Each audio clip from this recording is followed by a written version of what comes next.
Muy bien. Vamos a ver la Iglesia de Oriente después de las conquistas árabes. Hasta nosotros han llegado muchos cristianos, algunos de ellos italianos, otros griegos y otros alemanes, y nos han hablado cada cual a su modo. Pero nosotros los eslavos somos gente sencilla y no tenemos quien nos enseñe la verdad. Por tanto te rogamos, nos envíes a alguien capaz de enseñarnos toda la verdad. Esto es un escrito de Ratislao de Moravia a Miguel de Constantinopla. Hace un tiempo atrás seguimos el curso de la Iglesia bizantina hasta que terminó la querella acerca de las imágenes. Poco después vimos que cuando estaba teniendo lugar esa disputa, el Imperio bizantino había perdido todas sus posesiones en África y Asia, excepto el Asia Menor. Al mismo tiempo, el Occidente se independizaba cada vez más de la tutela de Constantinopla, hasta que llegó a coronar a su propio emperador en la persona de Carlomagno. Dadas tales circunstancias, podría suponerse que la Iglesia oriental caería en un periodo de decadencia, y esto fue en cierta medida lo que sucedió. Pero aquella iglesia, cercada al este y al sur por los musulmanes, llevó a cabo una activa labor misionera hacia el norte y el noroeste, al tiempo que trataba de zanjar sus diferencias con el cristianismo occidental. Luego, estos dos aspectos de la vida de la Iglesia bizantina, sus misiones y sus relaciones con Roma, ocuparán nuestra atención en este episodio. Vamos a ver la expansión del cristianismo bizantino. Tras los germanos, otros pueblos se habían establecido en la Europa central. De estos, el más numeroso era el de los eslavos, cuyas diversas ramas ocupaban lo que hoy es Polonia, los países bálticos y parte de lo que después fue Rusia, Checoslovaquia, Yugoslavia y Grecia. Los que habían cruzado el Danubio se encontraban bajo el gobierno, al menos nominal, de Constantinopla. Los demás estaban divididos en diversas tribus y reinos. Poco después, los búlgaros se habían adueñado de buena parte de la cuenca del Danubio, donde gobernaban sobre una población formada por eslavos y por antiguos súbditos de Bizancio. Esto quería decir que el gobierno de Constantinopla tenía que cuidar sus fronteras no solo contra los musulmanes al sur y al este, sino también contra los búlgaros al norte. En tales circunstancias, la carta del rey Ratislao de Moravia, que hemos citado al principio, fue recibida en Constantinopla como una bendición del cielo. Los moravos eran un pueblo eslavo cuyos territorios se encontraban al norte de los búlgaros. Luego, si Constantinopla lograba establecer una alianza con ellos, el peligro búlgaro se vería reducido. También Ratislao tenía sus razones para buscar contactos más estrechos con Constantinopla. Durante algún tiempo, sus vecinos germanos del oeste, que eran parte del Imperio de Occidente, habían estado tratando de lograr su conversión. Pero esa conversión era claramente un medio de conquista, pues se intentaba aplicar a los moravos los mismos métodos que Carlomagno había empleado en el caso de los sajones. Para los moravos, su conversión al cristianismo occidental equivaldría a perder su independencia. Por tanto, Ratislao tenía razones políticas para establecer contactos más estrechos con Constantinopla, que no trataría de utilizar su conversión al cristianismo como un medio de dominio directo sobre el país. Para responder a la petición de Ratislao, Miguel decidió enviarle a dos hermanos, Cirilo, también conocido por Constantino, y Metodio. Estos dos misioneros se habían criado en los Balcanes, donde había muchos eslavos y por tanto conocían su idioma. Además, habían mostrado su habilidad en otra empresa misionera emprendida algún tiempo antes en la península de Crimea. En Moravia, Cirilo y Metodio se dedicaron a la enseñanza, la predicación y la organización de la iglesia. Pero el aspecto más importante de su obra fue la tarea de reducir el idioma eslavo a la escritura, diseñar un alfabeto para ese propósito y después traducir al eslavo tanto la Biblia como la liturgia de la iglesia y otros libros. El alfabeto cirílico, que así se llama en honor de su creador, era una adaptación del griego y hasta el día de hoy se utiliza en varios idiomas de origen eslavo. Sin embargo, los germanos no estaban dispuestos a permitir que los territorios moravos, hacia donde habían dirigido su codiciosa mirada, se les escaparan de las manos. Pronto, los misioneros germanos comenzaron a intrigar contra Cirilo y Metodio, sobre todo por cuanto parecía que el país estaba siguiendo un proceso de conversión en masa. Por tanto, acusaron a los dos hermanos de herejía por celebrar la misa en el idioma del pueblo, aduciendo que sólo era lícito celebrar los sagrados misterios en hebreo, griego o latín. La acusación llegó a Roma y hacia allá se dirigieron nuestros dos misioneros, deseosos de defender su causa. Con este paso comenzaban una política difícil, pues Roma y Constantinopla se disputaban el dominio eclesiástico sobre la región de Moravia y sus alrededores. En todo caso, los papas Adriano II y Juan VII tomaron partido frente a los germanos, que les parecían estarse volviendo demasiado poderosos. Tras la muerte de Cirilo, en el 869, Juan VII consagró a Metodio arzobispo de Sirmio, con jurisdicción sobre toda la zona disputada. Esto colocó al misionero bajo la protección de Roma, pero lo distanció tanto de Constantinopla como de los germanos.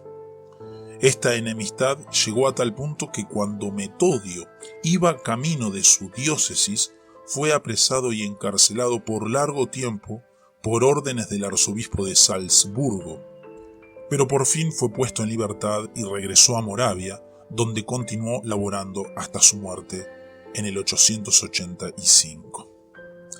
Tras la muerte de Cirilo y Metodio, la labor misionera entre los eslavos siguió dividida entre los occidentales y los bizantinos. Pronto la iglesia que ellos habían fundado en Moravia sucumbió, pues en el año 906 los húngaros invadieron la región y el reino moravo se deshizo. Algunos de sus conversos huyeron a territorios de los búlgaros que se habían convertido poco antes. Otros continuaron practicando su religión bajo los húngaros. En cuanto a los demás pueblos eslavos, unos se unieron a la cristiandad occidental y otros siguieron la inspiración de Bizancio. Por esto, las naciones modernas de Polonia, Estonia, Lituania y Latvia son tradicionalmente católicas romanas, mientras que Rusia se sumó a la tradición oriental, poco más de un siglo después de la obra de Cirilo y Metodio. Sin embargo, para seguir un orden cronológico, antes de tratar acerca de la conversión de Rusia, debemos ocuparnos de los acontecimientos que tuvieron lugar entre los búlgaros. También entre ellos había habido misioneros tanto latinos como bizantinos.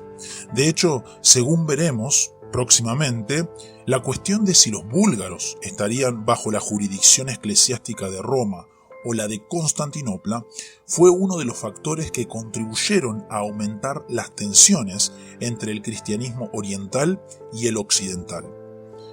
En el año 865, el rey de los búlgaros, Boris, decidió abrazar el cristianismo, pues en sus territorios había numerosos misioneros, tanto latinos como bizantinos. Tras recibir el bautismo, el rey quiso que la iglesia en su país contara con un arzobispo y así se lo pidió a Focio, el patriarca de Alejandría. Puesto que Focio le pidió más detalles y le impuso condiciones, el rey se dirigió al Papa Nicolás, quien se contentó con enviarle 2 obispos y ofrecerle la opinión de los occidentales acerca de varias cuestiones de fe y de costumbre. Uno de esos obispos, Formoso de Oporto, logró ganarse la buena voluntad del rey, quien le pidió al Papa que nombrara a Formoso arzobispo de los búlgaros. Pero Nicolás le contestó que Formoso era ya obispo de Oporto y que estaba prohibido trasladar un obispo de una sede a otra. Molesto por la respuesta papal, Boris se volvió de nuevo hacia Constantinopla, donde el nuevo patriarca Ignacio consagró a un arzobispo y varios obispos para que dirigieran y organizaran la vida de la Iglesia en Bulgaria. La impaciencia de Boris con Roma y Constantinopla no ha de interpretarse como los caprichos de un rey malcriado. Al contrario, Boris parece haber sido un cristiano convencido que de veras quería que su país conociese el Evangelio y que por tanto perdía la paciencia ante las sutilezas y suspicacias del Papa y del Patriarca. Tras largos años de reinado, Boris decidió retirarse a la vida monástica y abdicó a favor de su hijo Vladimir. Pero el nuevo rey pronto se puso a la cabeza de una reacción pagana y su padre salió del monasterio, lo depuso y colocó sobre el trono a Simeón, hermano menor de Vladimir. Bajo Simeón, el cristianismo avanzó rápidamente en Bulgaria. El rey, que antes de ser coronado había sido monje, trajo a su país varios discípulos de Cirilo y Metodio, quienes se ocuparon de la labor misionera entre sus súbditos eslavos. Además, hizo traducir al búlgaro las escrituras y otros libros cristianos. La iglesia de ese país siguió entonces las tradiciones orientales, aunque al mismo tiempo afirmó su independencia de Constantinopla. En el año 917, el rey tomó el título de zar, es decir, César o emperador, y en el 927 su arzobispo tomó el nombre de patriarca. Aunque al principio las autoridades de Constantinopla consideraron que tales títulos constituían una usurpación, a la postre los reconocieron. El otro país en que las misiones bizantinas tuvieron un éxito notable y duradero fue Rusia. Aunque la mayoría de la población era eslava, se hallaba sometida al régimen de los escandinavos que habían invadido el país desde el norte. Según veremos próximamente, durante esta época los pueblos escandinavos se lanzaron a una serie de ataques e invasiones por toda Europa. Sus conquistas en Europa Oriental los hicieron dueños de Rusia, donde establecieron un reino cuya capital fue primero Novgorod y después Kiev. Alrededor del año 950, la reina Olga, quien había estado en contacto con misioneros de origen germano, se convirtió al cristianismo y trató de lograr la conversión de sus súbditos. Pero sus esfuerzos no lograron resultados permanentes y fue el rey Vladimir, nieto de Olga, quien logró que el cristianismo empezara a echar raíces profundas en el país. Por razones que no están del todo claras, Vladimir hizo venir misioneros, no del occidente, sino del Imperio bizantino. Las fuentes tampoco concuerdan en cuanto a si usó de la fuerza para lograr la conversión de sus súbditos, como lo hicieron otros reyes escandinavos. Pero sí resulta claro que fueron millares los que, por una razón u otra, los siguieron a la fuente bautismal. El hijo de Vladimir, Yaroslav, continuó su obra y estableció lazos cada vez más estrechos con Constantinopla, al tiempo que se apartaba de Roma y del cristianismo occidental. Esta conversión en masa, al principio indudablemente superficial, echó, sin embargo, profundas raíces. Cuando en el año 1240 los mongoles invadieron el país y lo tuvieron subyugado por más de 2 siglos, fue la fe cristiana, el vínculo nacional, que les permitió a los rusos sobrevivir como nación y por fin echar el yugo mongol. En el siglo XVI, tras la conquista de Constantinopla por los turcos, los rusos declararon que Moscú era la tercera Roma, su rey tomó el título imperial de zar y el metropolitano de Moscú comenzó a llamarse patriarca. En resumen, aunque sus fronteras se hallaban amenazadas constantemente por musulmanes, búlgaros y otros, el cristianismo bizantino logró dejar su sello tanto en Bulgaria como en Rusia, y ese sello no se ha borrado hasta nuestros días. Tras la querella de las imágenes, las relaciones entre Roma y Constantinopla fueron haciéndose cada vez más tensas. Roma no necesitaba ya del apoyo del emperador de Constantinopla, puesto que en Carlomagno y sus sucesores se había procurado sus propios emperadores. Además, la prolongada controversia acerca de las imágenes había convencido a los occidentales de que el cristianismo oriental estaba de tal modo supeditado a los caprichos imperiales que fácilmente podía dejarse llevar hacia la herejía. Por su parte, los orientales no gustaban del modo en que los papas comenzaban a referirse a sí mismos como si gozaran de una autoridad universal, más bien que como patriarcas de Occidente. Todas estas razones llevaron por fin al cisma entre el patriarca Focio y el papa Nicolás I. Focio le debía su posición a una revolución de palacio, cuyos jefes habían depuesto al patriarca Ignacio para colocarlo a él en su lugar. Era un hombre estudioso, devoto y sincero, pero no gozaba del apoyo del pueblo, ante cuyos ojos Ignacio era casi un mártir. Puesto que ambos partidos pedían el apoyo del Papa, Nicolás intervino en el asunto y se declaró a favor de Ignacio, a quien consideraba injustamente depuesto.